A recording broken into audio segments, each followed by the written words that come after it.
Oh, you think you a big shot?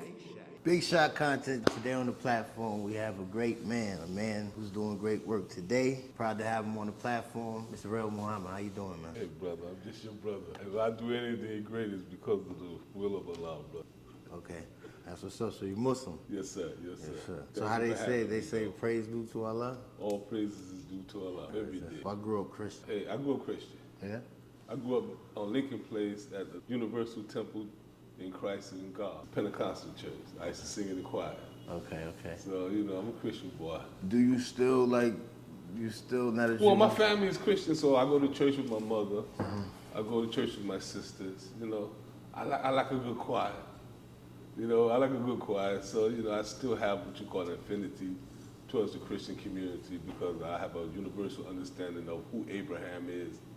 And we call Abraham the father of religion, but there's only one religion. So if we claim Abraham, I can claim you, family. Where'd you come up with? You said you came up on Lincoln Place? Yeah, I'm born and raised in Brooklyn. I grew up in Brevoort Projects in my early years. That's in Bed-Stuy, and then I moved to Lincoln between Ralph and Eastern Parkway. Okay. You So know, you right came there. up with both parents or Yeah, mother and father. siblings? I got 3 sisters, 3 brothers. Oh, it was a big family. Yeah, pretty big family.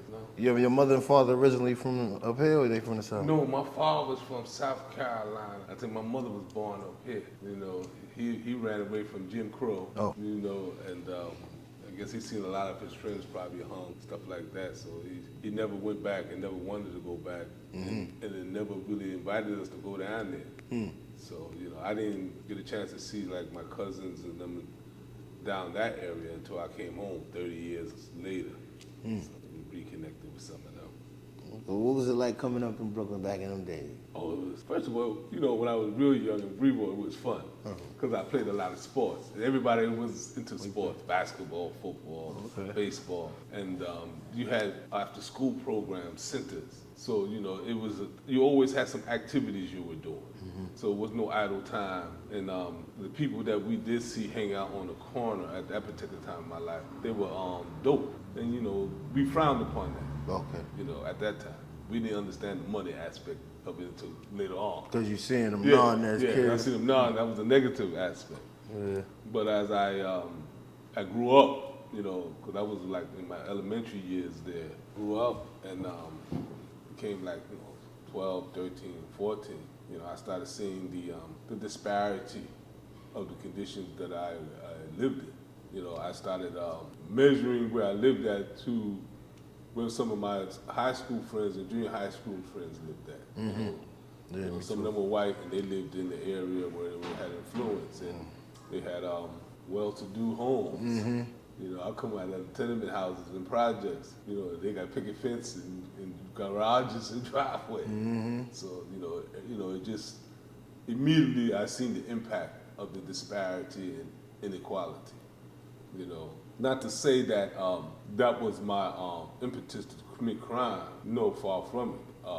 It's just that as I continued to grow up in that environment, that was some of the vices that were there. I'm following the group, the peer group. So when you see that and you see that was there, you normally, because that's what's in the neighborhood, you follow and you get involved. Gangs or like Gangs. I grew up with the era of the Tomahawks, Jolly Stompers, Pure Hell, Ex-Vandals, Black Spades, you name it. I grew up in that era from 1971 to 79. So, and most of those people I knew personally. Some of the leaders of those gangs I knew personally. It was again. These were different times. These were times where young men were men child. Men child. Yeah, I can speak to you in a different manner. I didn't have to be diplomatic with my tongue. Okay. See, back then men talked to men like, as men. It was a little different. Very masculine. Very forward and very straight. But you appreciated it because it was a no-nonsense attitude and atmosphere. So you can appreciate that. Okay. No games being played.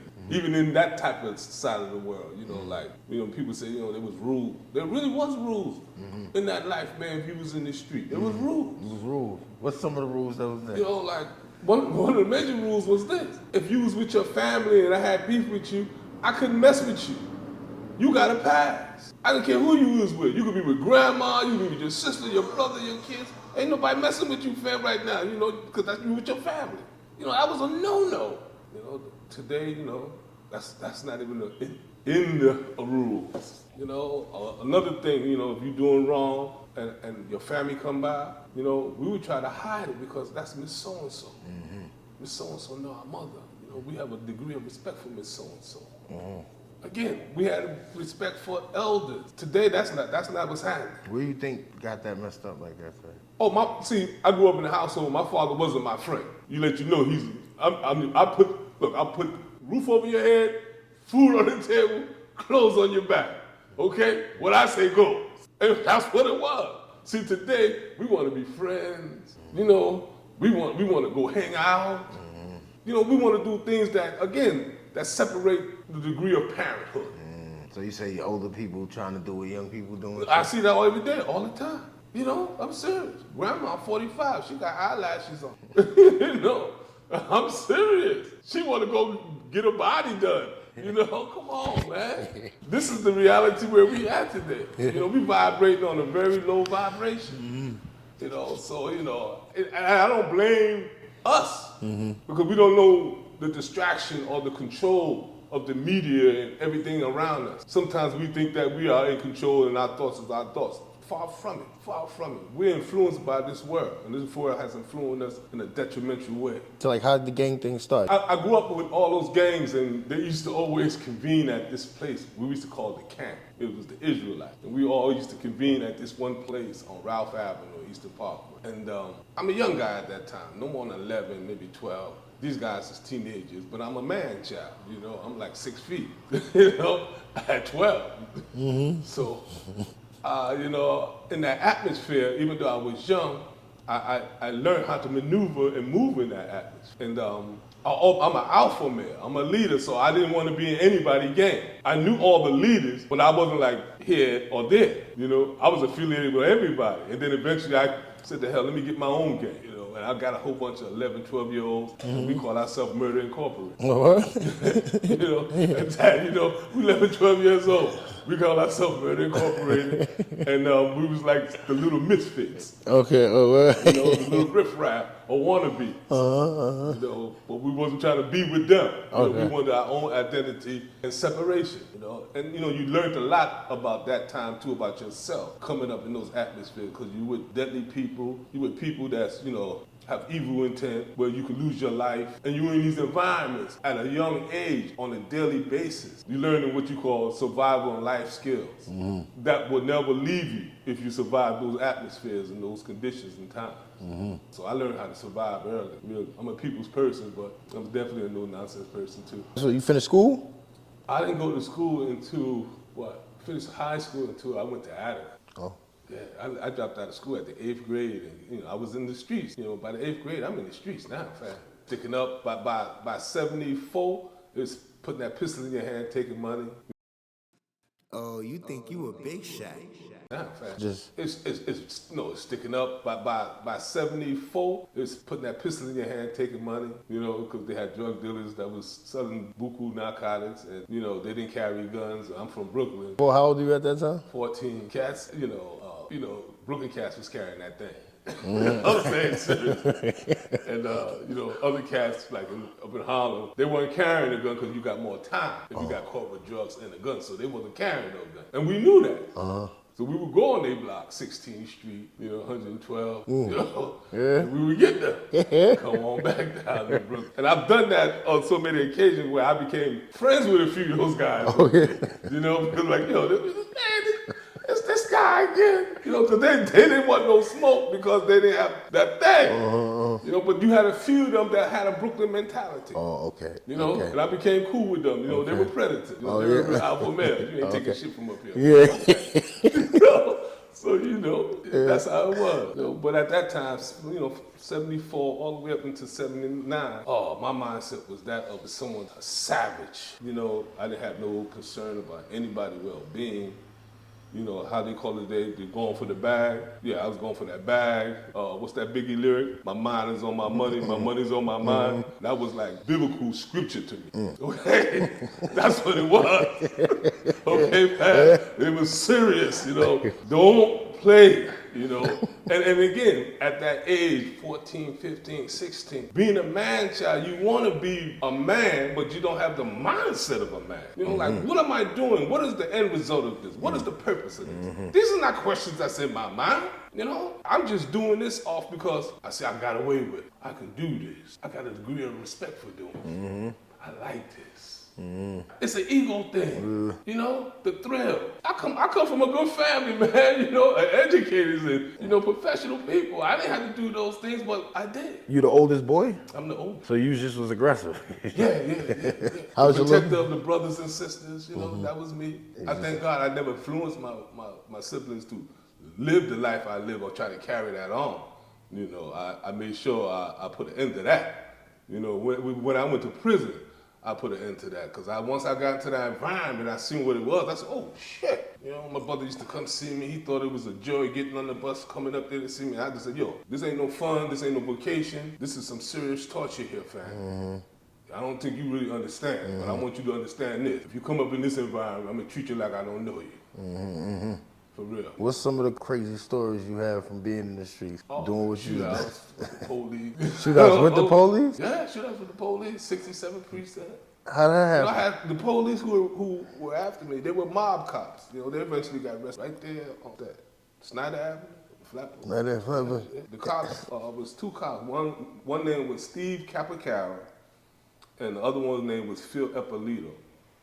He wrote a book called Mob Cop. He mentions me in the book. But when he wrote that book, that was his demise because he started telling some of the things that he was doing while he was on law enforcement. And eventually, you know, he got arrested, him and his partner. I was taking their money. See, at that time, I didn't care who you were. I was taking your money. I didn't care you was the mob. I didn't care who you were, okay? My mindset was, you got that money, you bleed like I bleed. I got that thing, I pull that thing out on you quicker than you. I got you.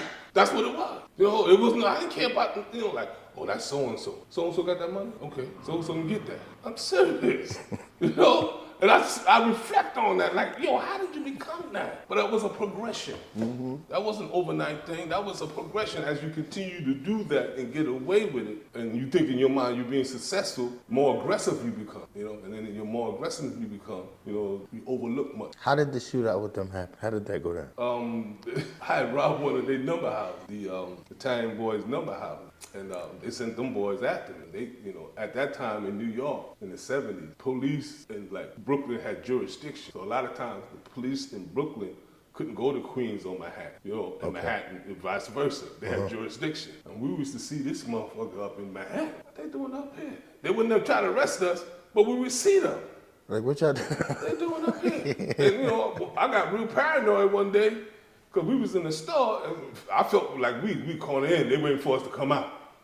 You know, so I said, look, man, I ain't gonna stay in the store, wait for them to come out. And I just impulsively just bust out that door and start busting at it. Boom, boom, boom, boom, boom, boom. You know, we running down the street. We was on St. John's between Utica and Schenectady. Right there. You know, he talk about some of the stuff in the book, you know, how I threatened him, called him up, you know, all kinds of stuff. Yeah, you know, because after a while, I said, you ain't a cop. You ain't a cop, you in the street. You know, you doing shit I'm doing look like. You know, shoot. Yeah, true. Yeah, and I heard about them dudes. What event led you to going to prison? Well, I had stuck up a whole bunch of, what you call, discotheques. I stuck up a few. And eventually I got arrested and got caught for it. I got sentenced at that time, 20 to life. You know, being ignorant. Only thing I understood through my whole trial at that time was when they say guilty. And I knew what guilty was because I watched Perry Mason. People used to always say guilty. But the language of the law and the conversation that was happening concerning my life, I couldn't comprehend. It was talking over my head, for real. And I had vowed then that I'll never allow nobody to have their life in my hand without me understanding what's going on. When I first went upstate, that was one of the, even on Rikers Island, that was one of the first things I've done. I started reading. I started reading everything. Man Child in the Promised Land, Autobiography of Malcolm X, Jerry Rogers, 100 Amazing Facts. So up until then, you never read anything. I wasn't reading nothing. The only thing I was seeing was Roots. You know? What are you talking about, brother? You know, I'm serious. You know, see these things. See, when you get into that environment and somebody slap you in your face with reality, you know, you trying to deal with another reality. There got to be something other than this. You know, and that's what I knew. I said, this can't be the reality. You know, and you know, I had got on a mission of studying because I said this can't not only be the reality, but I want to know what occurred in this trial I had. You know, so I just went on a real mission of learning. You get to what year is this? You get to Rikers Island. So I went to Rikers Island in 1979, May 1979. What was Rikers Island looking like then? Oh, it's totally different than what it is now. You know, it was called a house gang. They had a group that the officers picked to run the unit, you know, and what have you. And it was just wild, you know. It was a lot of, well, we didn't have no TV, so it was a lot of one-on-ones. You know, we used to call that Wild World of Sports. Wild World? Yeah. One-on-one? Wild World of Sports. So when you're young and you got all that energy with nothing else to do, so we sparring, we working out. You know, you might have a chessboard, people playing cards. You know, primarily that's it. It was very, you know, mundane and boring. So it wasn't as violent as it was like in the 90s? No, people weren't cutting because people were fist fighting. People had a fist fight game. Okay. You know, people weren't cutting nobody. No stompers, we knuckles from the shoulders. Yeah. From the shoulders. Yeah. And you got, like I said, you can say, yo, let's get a one-on-one. And you kind of call it out, and y'all gotta get busy. For real. You ain't got that much time, but get busy, fam. You know? So again, it was a whole different character of people, really. You know, I don't want to take your life. I want you to respect me. Okay. This other thing with this knife thing and whatnot, that's pure fear.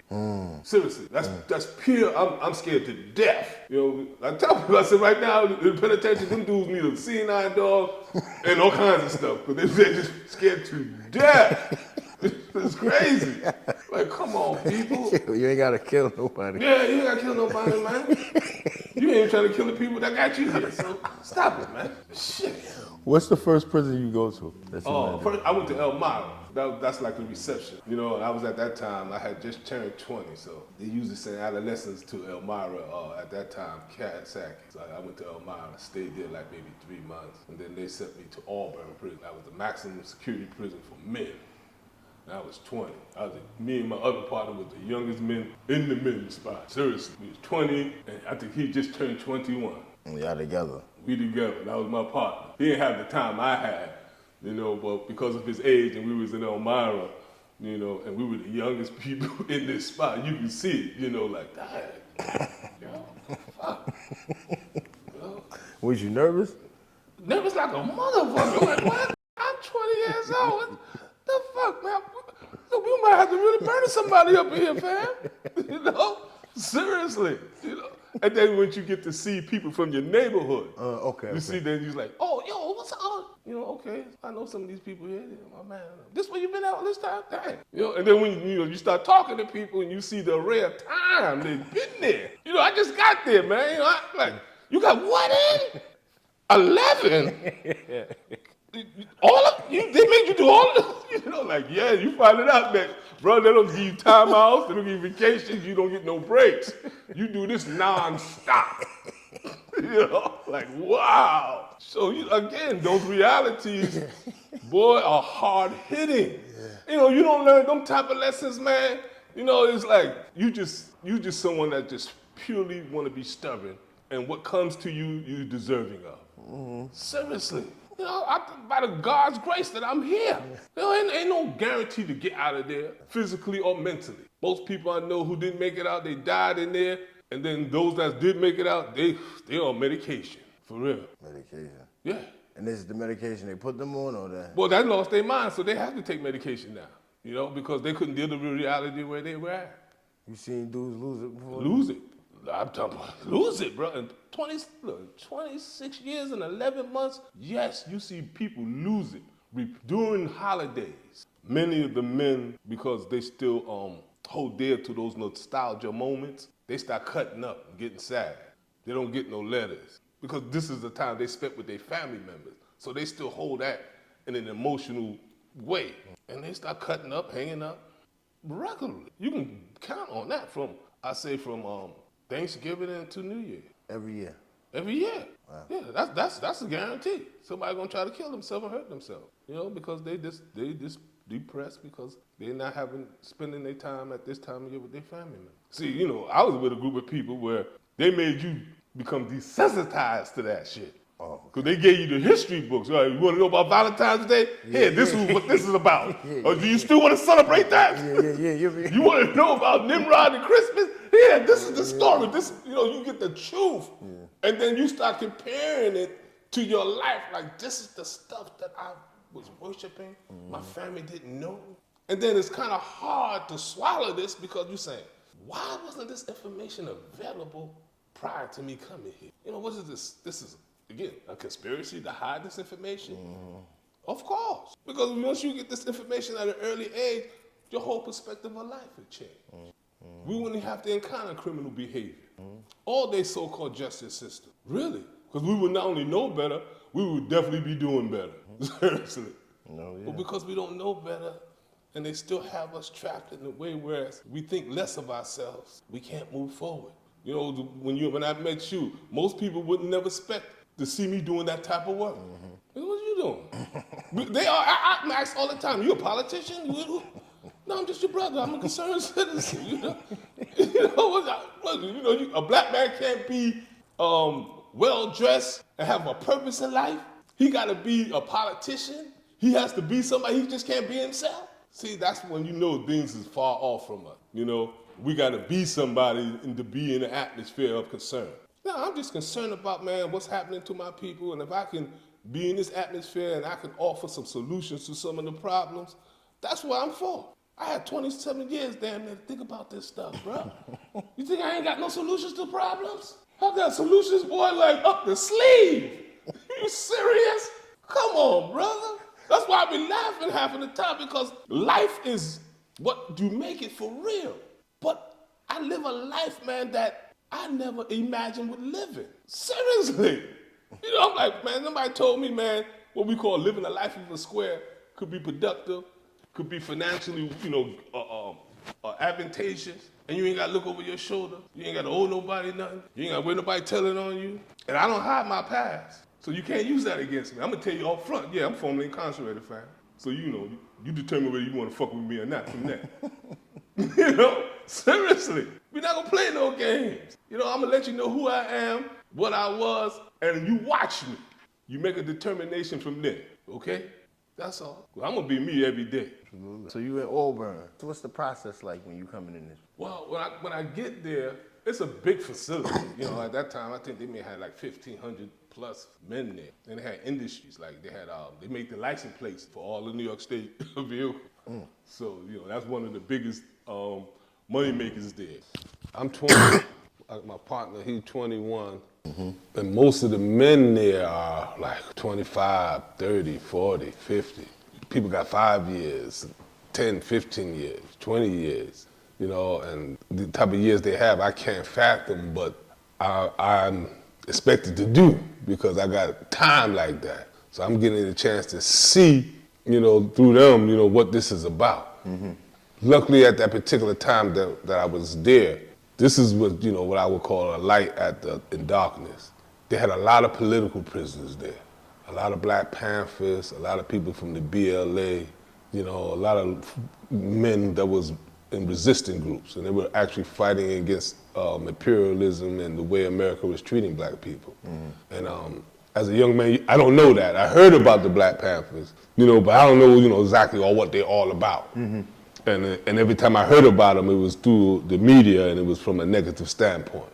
But when I got to meet these men were the men that actually impacted my life because they let me know where I was in the scheme of things of this world. See, I was just a pawn in the game until I met these men. And they made me understood that, man, as a pawn in this game, man, there's certain moves you can make. And you ain't just got to be a piece that's being used. You could be utilized and useful, but you ain't got to be used. And those are distinctions that we don't understand yet. Most people use people. I would like to utilize you. That's something different. Or you could be of usage to me. that's something different. But to use you, I'm taking advantage. And that's what happens most times. And they could have taken advantage of me because I was impressionable when I was young. But they were like real older brothers and fathers. And they gave me books, man, that I could, brother? You know, they would give you books. I have gotten books on the Monsoons, who were warriors that were in Florida. And they were Native American blacks, and they was doing guerrilla warfare with the United States cavalry. And they beat the cavalry on many occasions that the cavalry had to sign a treaty that they kept because they was getting their ass whooped. Usually the United States cavalry would sign a treaty and break their word. But with these people that was down in the Everglades in Florida, What was that, the Seminole back Seminole? yeah, the Seminoles, they were serious. You know, and they give me books like that. And then, you know, when you're reading books like that, you don't know that this is part of real history. Like, wow. You know, because the history that we give, you know, we get that, you slave. You know, you're born a slave, your family's a slave. But when you see, like, okay, this was a part of my history, you know, we were resisting, we were fighting. And not only was I'm not only a slave, but my history predates slavery. See, again, you don't know this stuff until I meet these men. And they had this information, and you know, they always say, don't take it on face value, read this, read that. And I just was reading, soaking it up, questioning them, and it was very rewarding because all the questions I had pertaining to who I was in America, who I was as a black man, they had the answer.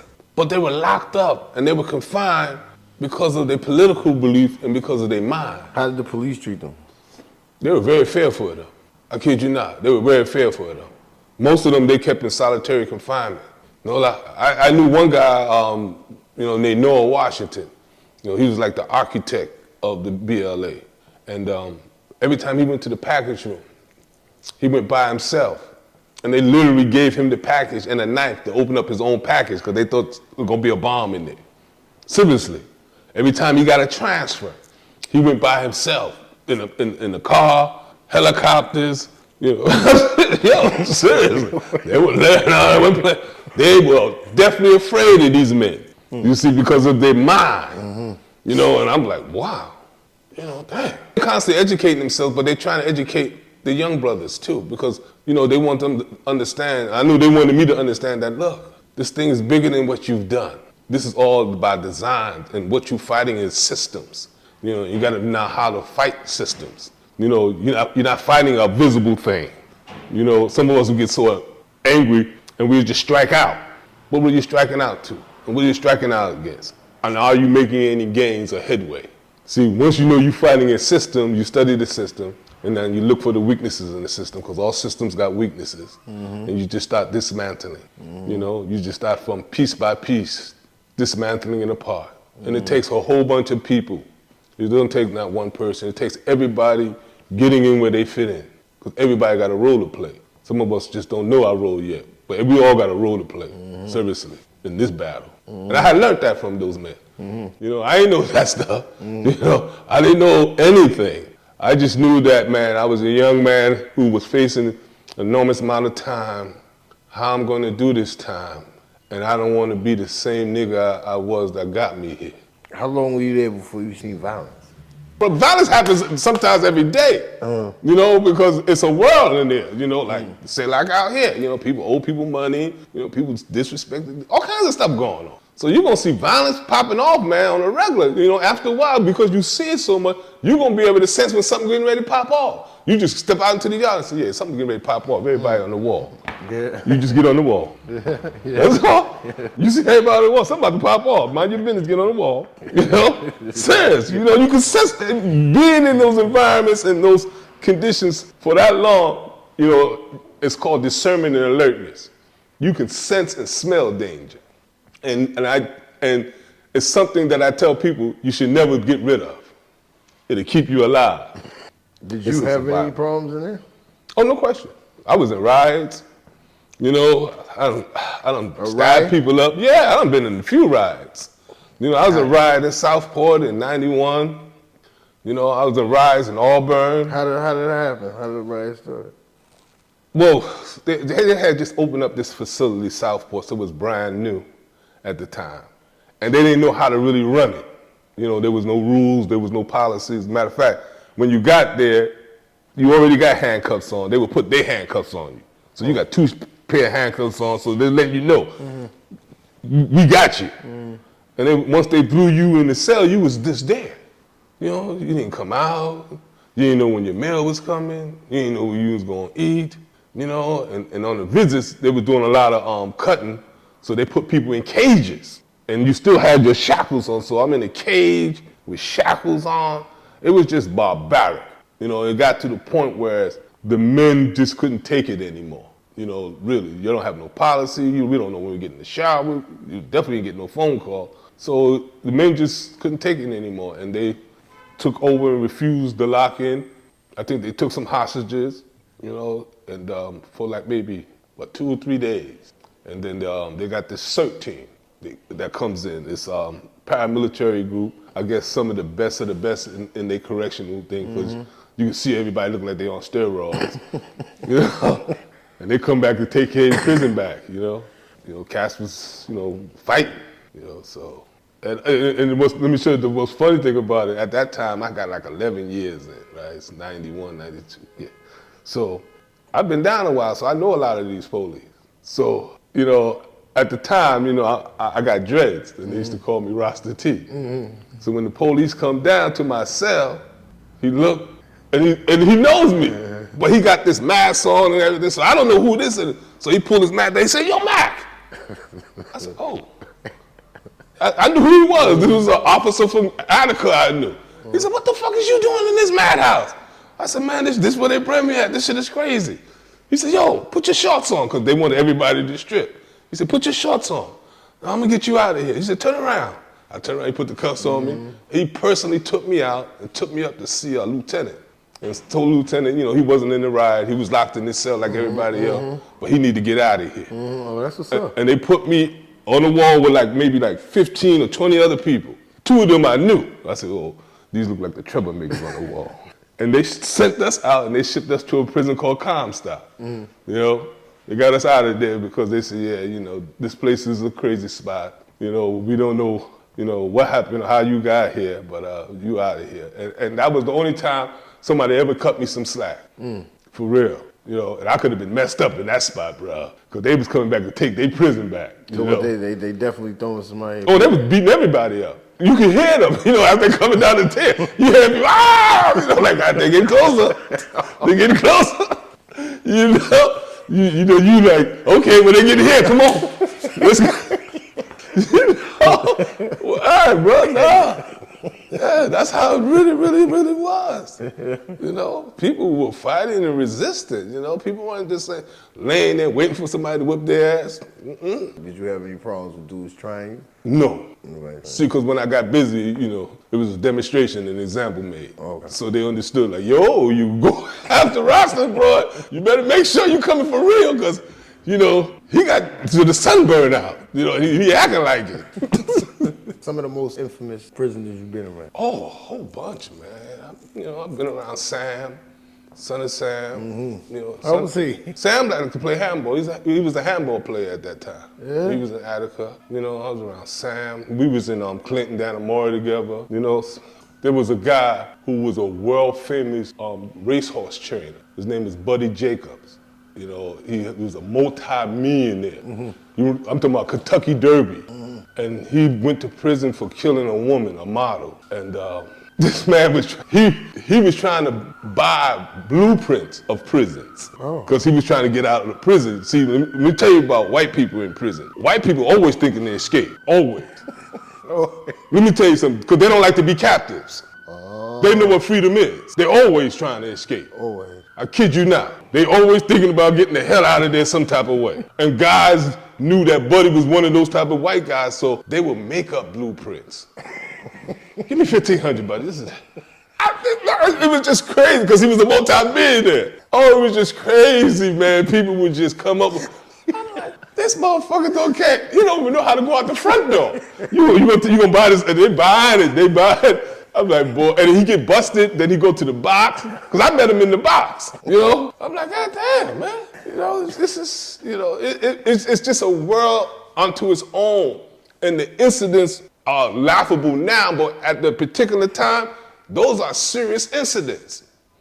You know, because here's a person that's definitely trying to escape in some type of manner, and you playing game. You got a con game going on. You know, bro, you know, see, that thing could turn quick. Yeah. You know, people could die. You know, then you had the guy who was the leader of the Latin Kings. He was in Auburn with me. King Blood? Yeah, he was in Auburn with me. Okay. The feds came and got him from Auburn. You know, but at that particular time, what was that, 86, 87?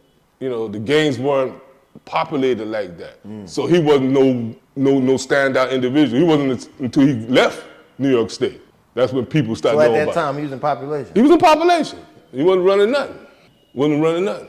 Because I heard he can't never come outside a hole or something. Well, again, where he at, I think it's in Colorado, you know, they got him in the Maxi Max, and it's in the mountain, so he probably never get out. Who's the most violent person you've been around? It was a few. It was a few. Like my man Pappy Mason. Pappy Mason from Queens? He was definitely. So they said he went crazy. Is he crazy? Yeah. But he was definitely violent. He was Yeah, he had 3.5 to 7. He did 7 years. You know what I'm saying? He's okay. You know, he maxed out. You know, seriously. You know, so, you know, but there was others. There was a guy named K.O. Smitty, ex-professional boxer. He was literally knocking the police out with one punch. One punch? Yeah, after a while, they started calling him Mr. Smith. Mr. Smith? Yeah, Mr. Smith. Wait, is he a big dude? Yeah. Mr. Smith, can you come with us? You know, he's like, God damn, you know, you don't know him. You be like, who the fuck is this dude? They call him Mr. But everybody else here is a nigga. Nigga lockhead. Yeah. They ain't saying that to him. Me and him became very good friends. I said, bro, shit. You know, yeah. There was some people at that particular time. And all of the people who were what you would call revolutionaries, you know, the staff handled them really differently. They tried not to provoke them. They made sure they didn't go out there their way to fuck with them, you see? Because at that particular time, you know, there'd have been some real repercussion because they were loved by, you know, everyone, you know, because they were the educators. Mm-hmm. You know, every prison they went to, you know, people received them, you know, so they didn't have no problem with nobody. These guys can go into a prison and just stop a prison riot. The level of respect they had. I don't care who you were. You could be Puerto Rican, white, whatever. Some of these guys would step into it and y'all say, yo, that's not going down to here. And it wasn't going down, for real. What about mobsters? Like, I'm talking about even mobsters. We had real mobsters there, you know, the Joey Gallo and you. No, they had their own court. I was in Nap with Vincent Gotti, John Gotti brother. Again, he was in population, but he wasn't treated no different, no special. Seriously. Some of them cats, man, if they didn't have a good mutual respect in dealing with black people, they were being extorted. So, you know how in the movies they had them, they were in prison, they had their own stove? Some of them they did. Look, in Attica, they had their own block. They had a block called E-Block. You know, they cooking their sauce, you know. Again, because they got that money, and again, they white. Racism doesn't stop when we get there, it amplifies itself. Mm-hmm. You know, you get a chance to see, you know, really racism. Yeah, they got privilege like you couldn't believe. The only thing they couldn't do was leave the prison. But what you saw on TV, like liquor, food, yeah. Literally. Women, yeah. Yeah? Yeah. Oh, yeah. You know, and they were from different places in New York, Utica, New York, Buffalo, New York, Oswego County. You know, you learn how big New York is after a while. Mm-hmm. You know, when we grow up, we think New York is the 5 boroughs. Mm-hmm. Get your ass in prison. You find the hell out how big New York is. Shit, you know. And these people, you know, they were running their towns. You know, they were running their towns. Yeah. Sex predators, booty benders. They ostracized. You know, they isolated. You know, that's how you live in you over there. You know, seriously. You know. So there's no toleration for them at all. Well, you tolerate them because they got to be there, you know, but they're not too accepting. There's a dude named Mama Dare. Mother Dare. Yeah, he was knocking out people, yeah. You been around him? Oh, yeah. He was a knockout artist, you know, he was gay. And he was definitely knocking dudes out. Oh, he's knocking people out, yes, sir. He was laying you out with a left hook, lay you out. There was a cat, man, named Pissy Black. He was like 6'5", 255. You could stand him in the NFL cap and thought he came out of Alabama. No lie, you could stand him next to Larry Johnson and you thought he played at UNLV. And that's how athletic he was. Mm-hmm. He could play any sport, but he was gay, for real. And he could play I'm talking about any sport exceptionally well. He was a man-child. But someone, I guess when he was young, tampered with him, and that was his behavior. But I knew he was an exceptional athlete. I tell you, God damn it, he could have been in the NBA. Shit, we could have seen Charles Barkley before Charles Barkley. So every day he was just out there doing... No, he would work out, he would play basketball and sports. He still had the mindset of a child, like he was in the playland. He didn't really understand the severity of where he was at. How long he was in? He went home, at one time he did like maybe 3 years, went home, came back, the recidivism thing. See, because if you don't start trying to, making the change then, when you get out, you're not gonna do it. You don't have the time for one, and there's too many negative gravitational pulls out here. If you was drinking inside and you was a weekend drinker, when you get out here, you're gonna drink every day because the liquor stores are open every day. If you're getting high one way or another and you just do it on the weekend, when you get out here, you have access to it every day. So your addiction is going to pick up. You see, that's why you have to challenge yourself there in that environment way before you get out here. And if you don't make those attempts and try to do that, brother, you're gonna bring those same behaviors and characteristics right out here with you. And that's how recidivism will happen, because you didn't make the sincere, sincere, heartfelt attempt to change your life. You probably, some of us think because, we're still young when we get out, I can do this again. I got another shot at this. Some of us think, I got a different way of doing this now. Or whatever, how they think about it. The end result is always the same, right? You're gonna get locked up, you're gonna get killed. Which one is it gonna be? Whatever run you had is a short-lived one. I ain't seen nobody do no 25 years getting money. Come on, man. 3 years is a big thing for okay, but come on, fam. Yeah. And then when you go to the penitentiary, you do an honest introspective. You say, God damn, man, look, I'm here for fucking 30 years, and I only got money for 3. What the matter? Add that up, man. What the hell? Come on, this don't add up here, man. No, but we're not doing that type of calculation and reflection. We're doing everything impulsive. Like now, because of this way the society is today now. What I'm looking at is what I seen in the 70s. Inflation. In the 70s, inflation was so bad, in 1976, they created a thing called the $2 bill. Oh, wow. Yeah. Just to get people to spend money. They created money. So what I'm looking at now, I already experienced. I said, I haven't seen this time. I know why people doing Steve Brody's and sticking up and robbing at this, this rate. Because they don't know where they're going to get their next $2. For real. I know that mindset. I know that time period. We're in that time period now. So, we're looking at, what we going to do? What we going to do? What we going to do? Look, these people need to eat. You think they robbing because they want a holiday? Mm-hmm. They're robbing because they don't know where they're going to get their next meal from. These people got children. These people about to be homeless. Mm-hmm. Come on. Did you see people that were afraid to come home? Yeah, because they've been there so long, yeah. And their family members died off. I seen cats been there, man, 40 years, man. And all his family members was gone. Didn't want to get out. We eventually got him out. See, again, that's some of the work that I do. Because I remember all those guys. So one of the aspects of my work, I work to get them out.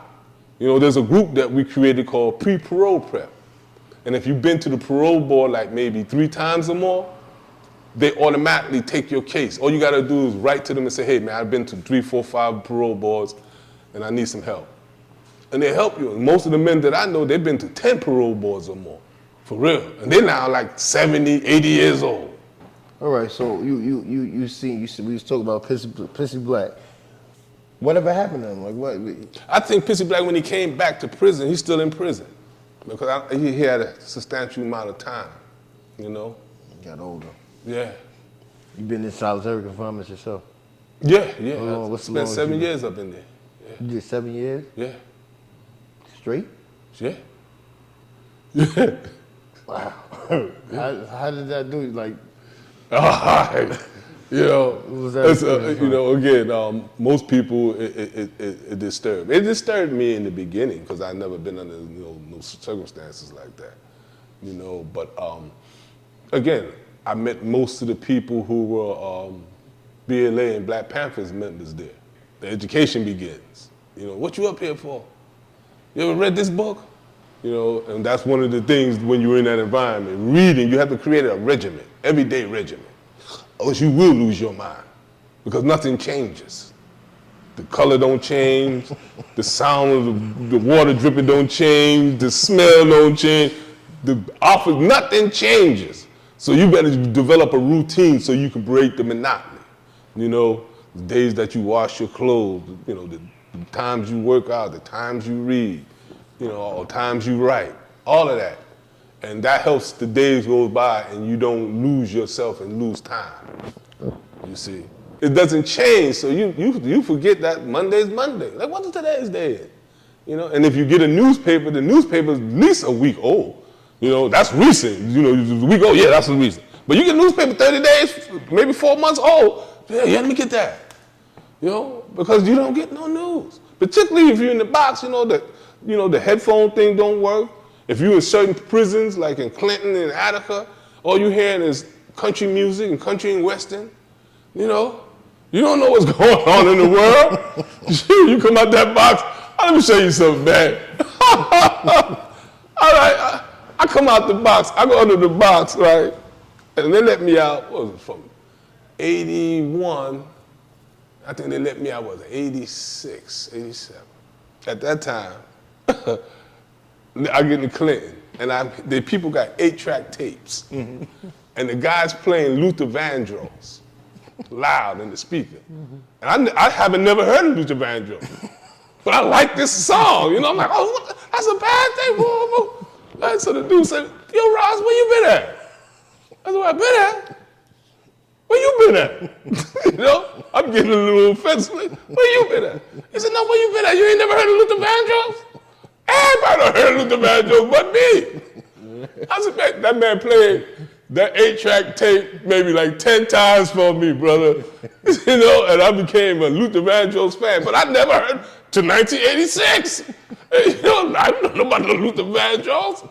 So this is, you know, I laugh at it today, but bro, I tell you, you be in that place there and your world becomes, it shrinks up. You see, because there's not too many outside stimuli.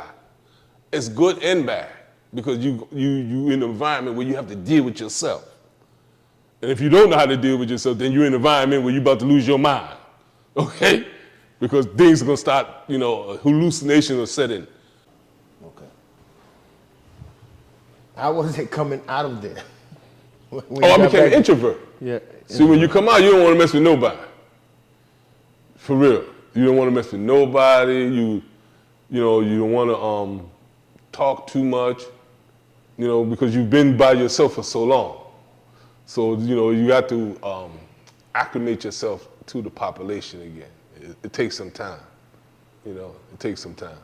But, you know, again, I had knew so many people that they would give me my space and say, yeah, you know, he just got out the box, he'd be all right. People were moving too fast for you?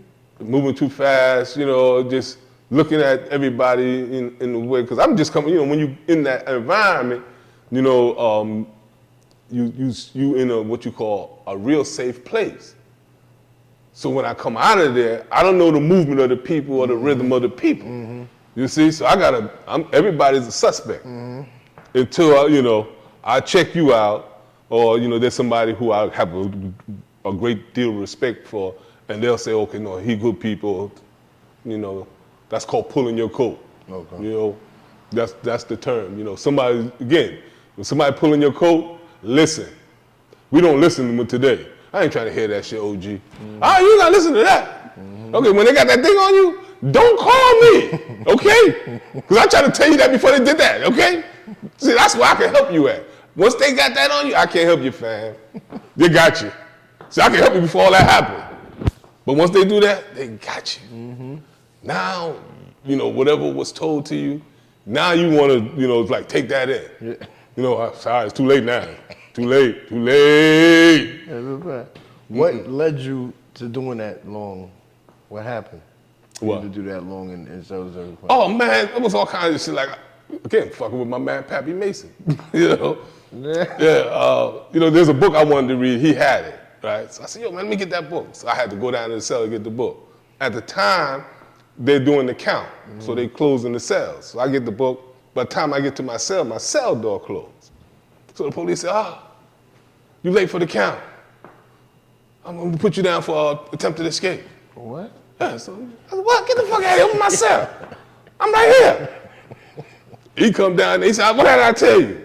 The way he said it, now I'm just coming upstate now. The way, you know, white people ain't never talked to me that way. So the way he said, what did I tell you?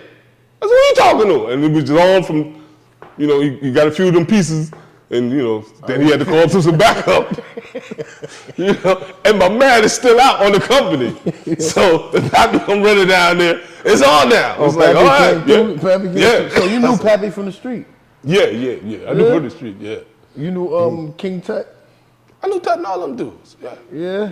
I knew all them dudes. Yeah. What about this Brian Blaze Gibbs guy? You knew him too? No. He come later. He came later? Yeah, Brian Gibbs, you know, he come later. Glaze, yeah. he comes later. Yeah, I don't know later. Glaze. I don't know Glaze. So I know King of him, Tut- but I don't know him. King Tut, who's I was seeing some other the original 50? Cent? Yeah. You I knew know all him, them knew cats. him. Yeah, I know all them cats. Them dudes that are Fort Tell me a Greene, story. Yeah, rapping story, all them dudes. Yeah, I know all them. See, at that time, they was called stick-up crews in Brooklyn. Okay. Everybody from their different neighborhood, you know, they had a crew that was stick-up kids. But everybody got along. All the stick-up crews got along. Oh, okay. See, it was a little different. Okay. You know, they didn't stick each other up because they was doing the same shit. Okay. You know, so it was just a different, like I say, it was a different You knew atmosphere at the Alpo? time. You met Alpo? No. Oh, yeah. Okay. The Harlem cats I knew, they come out of the Country Boys and Nicky Barnes era. You know. Worst prison you been in? Worst prison you been in? Oh, worst prison I've been in besides Attica? Clinton. Clinton. Now, I heard that's the Dannemora. They say people died Yeah, there. Dannemora, yeah. Oh, yeah. They actually kill people there. Oh, no question. They buried your motherfucking ass up in there, boy. Look, man, listen. In those areas, right, the only time they see black or Latino people either is on TV or in their prisons. Their communities are 99.99.99.99% white. Okay? Pure. So when they deal with you, bruh, you a nigga, you a spick, you a coon, you a monkey, you an asshole. Any derogatory term they can think of, oh, they slinging at you. So it's a place where it's, you know, like, either you gonna fight or you gonna flee. And they bank on you fleeing. See, they determined to break you. For real. So, you know, it was a fighting thing with us up in that paper. I stayed in the box there. I think I only been to population one time there. Look, I'm in the box up there and it was snowing so bad that when we actually go to wreck, this is no lie, they gave us a shovel. And they opened the door and the snow fell in. They said, you gotta shovel your way out. All right? You don't understand?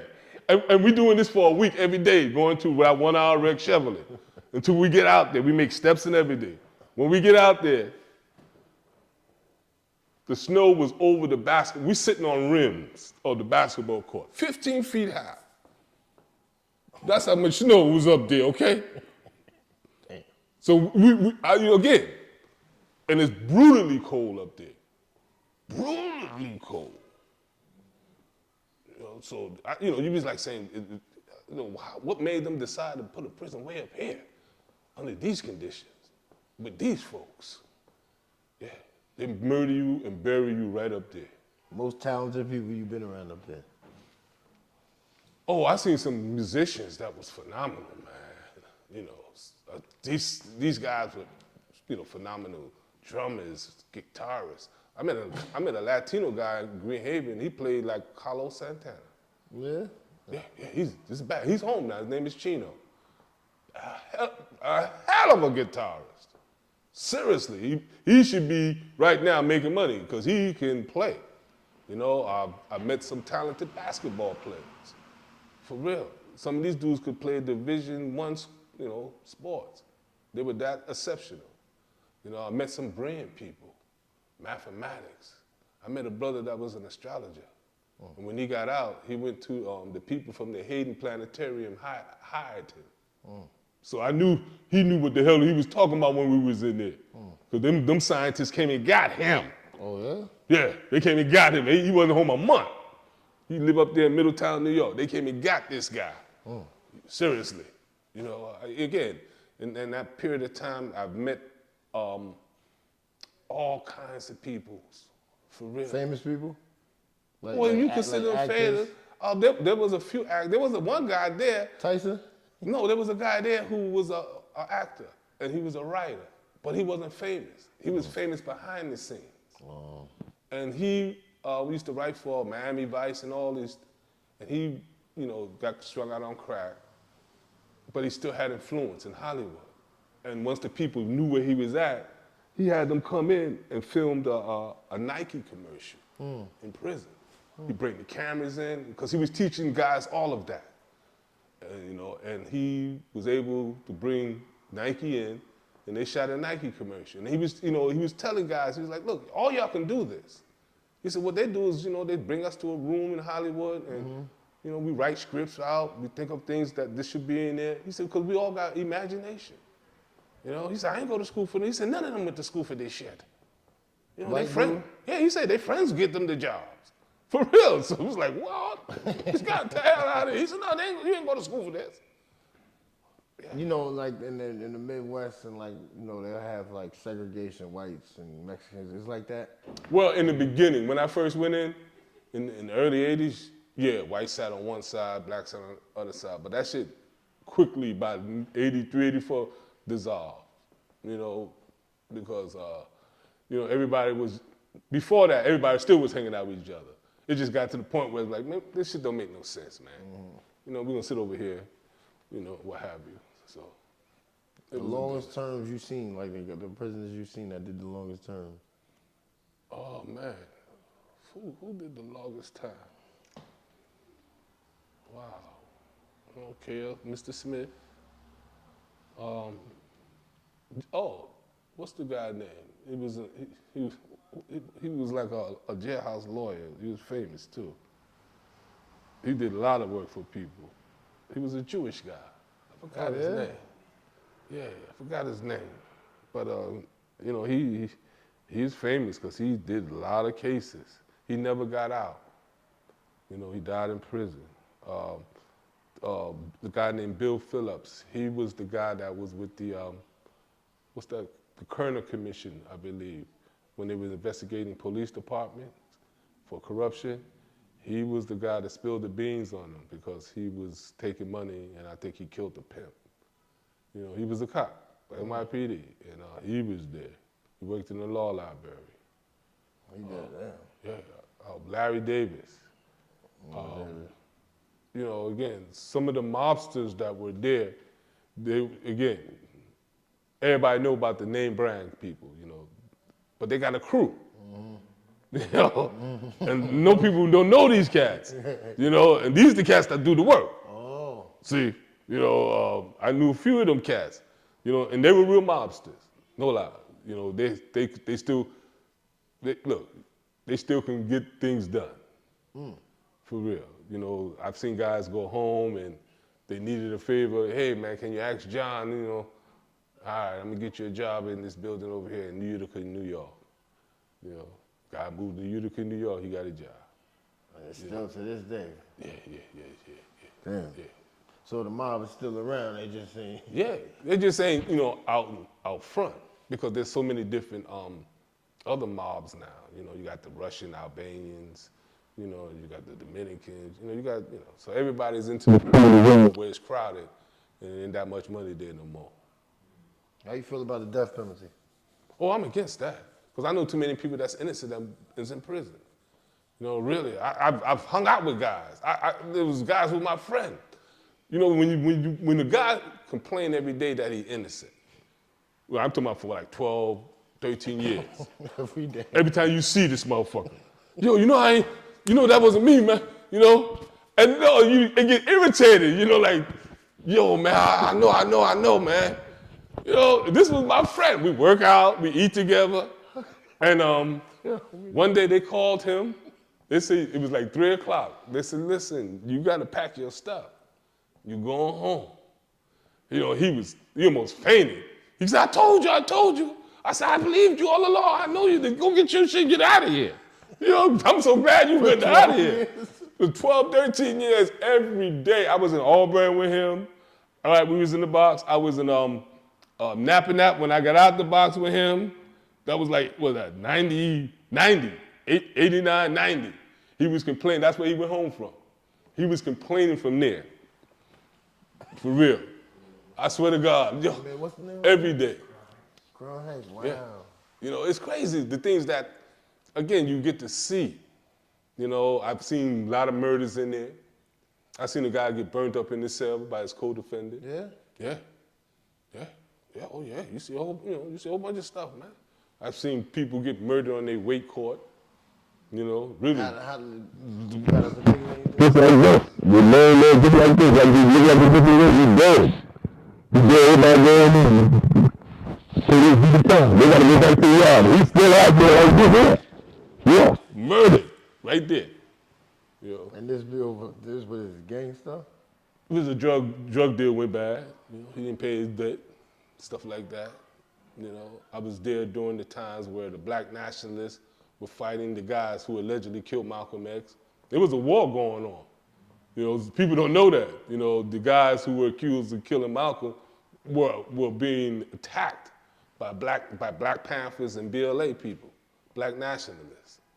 And it was, again, this is how people don't understand how wicked our government is. You see, because they knew these men were, 2 of the men was innocent all along. Oh, 2 of them was innocent. All along. They just released the reports and they said these 2 were innocent and they gave them some millions of dollars. But to destroy a group, they keep the lie going. And on the inside, because we don't get that much information, that lie was really serious. Where they could have, if they didn't know how to defend themselves, they could have lost their lives. Imagine losing your life on a lie that eventually 50 years come out later determines and shows that you had nothing to do with that. You was innocent all along. So every day somebody was on them. Oh yeah, for a while, for a few years. The cats was trying to get them. Yeah, they was trying to get them, And I think a lot that nothing really happened to that degree because, again, now the evidence has proved that these men are innocent. What happened to the guy that did do it? He had got out too. He got out. Yeah. No, he got out. He got out. I think he passed away, but he got out. Yeah. So you seen him in prison? Yeah, I seen all of them. I was in different prisons with them. That's crazy. That's damn. I can't do that. Killed Malcolm X. Yeah. Again, that was an era. Most of those men, like I said, those men came in that era from the 70s. Mm-hmm. And they were into real life experiences. They were men that were fighting against the government, trying to make a community better, in their way. Some of the Black Panthers were literally going to war, with the police department. You'd be surprised some of the things that these people actually were engaging in and us as a broader population have no knowledge of. They were on the front lines, we have no knowledge of. Like, people fighting on our behalf for our liberation. and we still partying and bullshit. What can you say? And is there anything good come from prison? Yeah. What came good out of there was who I am today. See, I could still be that predator today. It's easy. It's not like it went away. You know, I just know how to transfer those behaviors into something positive. So that's what's the good that came out of it. The men I met showed me a positive way of living a life that all of us could live. You know, really. We just have to know our purpose. You know, so that's the good, for real. How many times you went to the board? Oh, I went to the board 3 times. 3 times? Before they let me go. The first time you went, you knew you wasn't? Yeah, because everybody was getting hit. Okay. You know, that was the norm. Okay. You know, you got murder, attempt murder, all these robberies, bro, they ain't letting you go. And you know, I got hit. You know, I got hit the second time. You know, that third time though. Did you anticipate coming home like you knew it? Well, this is what I knew throughout my whole bid. I knew I wasn't gonna be there all my life. Okay. That's why I went to school and did all those things. You know, I knew I wasn't gonna be there all my life, and I knew I had to prepare myself, you know, when I do get out to compete. So, but as did I know I was gonna get out? No. I was shocked when I got that paper, you know, seriously. So when you go back to yourself, what you thinking? Well, I'm thinking, your mind is flooded with so many different thoughts, you know, because you're anxious, and not only that, you know, this is a moment that you anticipated and it's here now. And now, you know, you think, I'm ready. You ain't ready now, bro, because so much, you know, so much. And again, it's much when you are released. You know, I kid you not, brother. Your senses kick in like overdrive. You know, I ain't smelled perfume in how long? I'm smelling everybody's perfume. Yeah? I mean, people walking this way, people walking that way. Your senses. You know, the sound. I haven't heard a siren or a bus sound in I don't know how long. Those things are magnified now. You know, so you got to get used to all of that. The movement of the people, the bumping, the rushing. All of that you have to now take in, because what you're going through, if that was going on in the inside, it'd been problem. You bumping into me? What the hell? You know? So you have to now make this adjustment. This person didn't mean to do that. They in a hurry. You know? I didn't know how to use a Metro card. You know? They had tokens. So I have to know that because I'm not getting the thing through, that the people don't know that I've been in prison. I don't know how to use it. The guy, my friend, I had a guy, he said, whispered to me, he said, they just think you got a defective Metro card, T. They don't know you've been away and you don't know how to use it. And he had to whisper that to me because I'm getting paranoid, like, man, fuck this. You know? So, you know, these are the things you have to really, or traveling. The landmarks you used to know in certain neighborhoods, they're not there no more. You see? You know, I'm walking in the neighborhood, I'm familiar with the neighborhood, but what I'm familiar with is not there anymore. You know, these are the things you're going to go through. You know, and it's going to be really an experience. You know, like I've been downtown Brooklyn. I remember going downtown Brooklyn, going to get pretzels and what's those things, chestnuts. You know, but they're not there. The wagon's not there. But when I first went down there, I literally smelt them. So I had what you call a memory that was like physical. I literally smelt that because they used to be down there. You know, I'm serious. You know, I tell people, I said, bro, you might have to get a therapist because you've been in an environment that's abnormal for so long, and you're not used to people appreciating you, or used to people celebrating you, or used to people giving you compliments, or used to people giving you a gift. You know, when you come out of that environment, man, you don't give me nothing. But we think some strings attached to it. Nah, I'm cool. I'll get it myself. Not knowing this is how people do. This is how life is for real. But if you're not accustomed to that, shit, you couldn't give me nothing. You know, seriously, I had to learn to appreciate that and understand that's how people are, and that's how they show their appreciation, their thanks. But before, First thing you ate, the first thing you. First thing I ate was my mother cooking. Some fried chicken and some macaroni and cheese. That's what I want, a fried chicken and macaroni and cheese. First job. Oh, my first job is the one I created. I went on, I don't know how many jobs I was told no, and I had to create a security company. Dope. So my first job is the one I created. Yeah? Yeah. That's what's up, man. That's good, man. All right, man. So, let me see. A couple of weeks ago, you know, we went up to Albany. Yeah. Did some good work. That was for releasing Asian prisoners on parole. So you're into that as well. Yeah, I'm a founder member of that group. You know, release Asian people from prison. 'Cause I was 45 when I got out. But most of my friends, when they did get out, they were in their 60s already, 65, you know, already. And they were elders. They had a lot of infirm, you know, a lot of health problems. And as I seen them age in prison, you know, it was like, after a while, it become a waste of money and a waste of time. Like, you know, okay, I understand people have to be held accountable for whatever they did, no question. But when it doesn't serve any more purpose anymore. Yeah, they've done a lifetime. You know, what are you down doing? You know, it becomes now more than being held accountable. It becomes torture, perpetual punishment. So, you know, I see people 60, 70, 80 years old, they languishing in prison. Like, what is this person's going to do? He can't even walk down the street, more or less run. This person physically aged out of crime. And so many people are in prison, and prison is not built for elderly people. Prisons are really built for young people.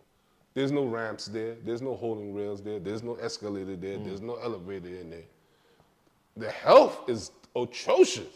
So as you know, you get older, you know, you got more health problems. So, you know, you at the whim of the state, and the state is not trying to take care of you after a while. They weren't trying to take care of you when you got there. So as you get older in there, you know, it becomes really a problem. Yeah. What can you tell someone who's young that's, you know, taking their first step in the crime? If you're taking your first step, make that your last step, fam. I kid you not. You might got away with it this time, but I'm gonna tell you something. Keep it to yourself and get out of that lane. That's not your lane. That's not a lane for us. That was a lane created for you and a path for you to set you up. That's not your lane. There's more promising things for you in this world. And you gotta remember, in this generation, what we call them the Joshua generation, you're fearless and you see things as they are, not as people want them to be. So, you know, believe in yourself. Most of these young brothers got a lot of belief in themselves. They just don't have the guidance and the direction. But they can do these things that we call impossible. They can make it possible, for real.